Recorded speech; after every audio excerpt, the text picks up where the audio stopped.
کاشف ضبیر ہے اور یہ فراڈیا ہے. اس کے اوپر پہلے بھی کافی سارے مقدمات درج ہیں فراڈ کے, اور یہ لوگوں کو جو ہے نا چیٹنگ کرتا ہے, جعلی چیک دیتا ہے.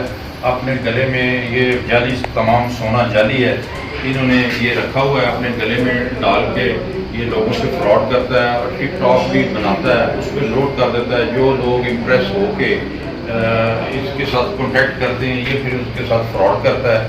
ابھی ریسنٹلی اس نے پاکستان کے امیج کو خراب کیا ہے اور اس نے ہمارے ہمسایہ ملک ہے وہاں سے ارطغرل کو بلا کے, وہ ان کا قومی ہیرو ہے, تو اس کے ساتھ اتنی زیادتی کی ہے کہ اس کو بلا کے یہاں پہ اس نے اس کو پیسے نہیں دیے اور ان سے کچھ کام کروانا چاہتا تھا شوبز کا ہی, تو وہ واپس چلے گئے ہیں. پھر اس کی کمپلین ابھی آئی ہے, ابھی موصول ہوئی ہے جناب آئی جی صاحب پنجاب کو, تو فوری آئی جی صاحب پنجاب نے سی سی پی او صاحب کو کہہ کر اس پہ ایف آئی آر لانچ کروائی ہے. وہ ایف آئی آر بھی لانچ ہے. تو آج ایف آئی آر لانچ کرنے کے بعد جب میں اس کو اریسٹ کرنے کے لیے اس کے گھر گیا ہوں تو وہاں سے ایک نیا انکشاف ہوا ہے کہ اس سے ایک ہونڈا گاڑی پکڑی گئی ہے, جو گاڑی کے اوپر اس نے بلو رنگ کی جو ہے وہ لگائی ہوئی تھی لائٹ اور گرین پلیٹیں لگائی ہوئی تھی.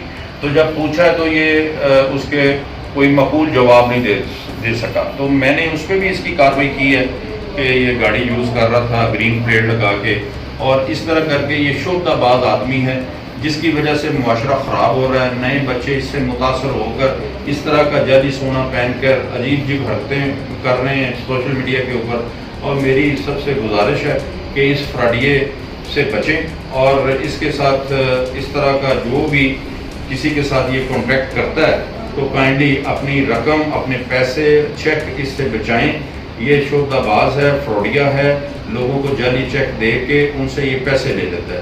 تو ابھی اس کے خلاف 2 ایف آئی آر لانچ کی ہیں, تو یہ کورٹ میں ہم لے کے اس کو جا رہے ہیں. کورٹ اس کا ڈیسائیڈ کرے گی اور اس کو ہم چاہتے ہیں کہ اس کو سخت سے سخت جو ہے وہ سزا ملے, چونکہ اس نے پاکستان کے امیج کو بھی خراب کرنے کی کوشش کی ہے. Thank you.